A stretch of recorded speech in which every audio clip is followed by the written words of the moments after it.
புறநானூரில் வர்ற important lines தான் பார்க்க போகிறோம். யாதும் ஊரே யாவரும் கேளீர், தீதும் நன்றும் பிறர் தர வாரா. இது எழுதுனது யாருன்னா கணியன் பூங்குன்றனார். எல்லாருமே நம்ம ஊர் தான், எல்லாருமே நம்மளோட உறவினர்கள் தான் அப்படின்ற ஒரு பொது மனப்பாங்க அப்பயே இருந்திருக்கு அவங்க புலவர்கள்கிட்ட அப்படின்றத தான் சொல்லியிருப்பார் அவர். அதுக்கப்புறம் நல்லது செய்தல் ஆற்றீராயினும் அல்லது செய்தல் ஓம்புமீன்.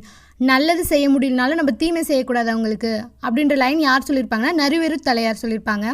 உண்டால் அம்ம இவ்வுலகம் இந்திரர் அமிர்தம் இயவது ஆயினும் இனிதென தமியர் உண்டலும் இலரே. அமிர்தமே இருந்தால் கூட தனியாக உண்ண மாட்டாங்க, முனிவிலர் கோபம் கொள்ள மாட்டாங்க, துஞ்சலும் இலர் அவங்க சோம்பலில் இருக்க மாட்டாங்க, பிறர் அஞ்சுவது அஞ்சி அதாவது அஞ்ச வேண்டியதுக்கு அஞ்சுவாங்க, புகழனின் உயிரும் கொடுக்குவர் புகழ் கிடைக்குதுன்னா உயிரும் கொடுப்பாங்க, பழினா உலகு கொடுத்தா கூட பெற மாட்டாங்க, தமக்கென முயலா நோண்டால் பிறர்க்கென முயலுனர் உண்மையானே. தமக்குன்னு முயற்சி செய்ய மாட்டாங்க, ஆனால் பிறர்க்குன்னா அதை முயற்சி செஞ்சு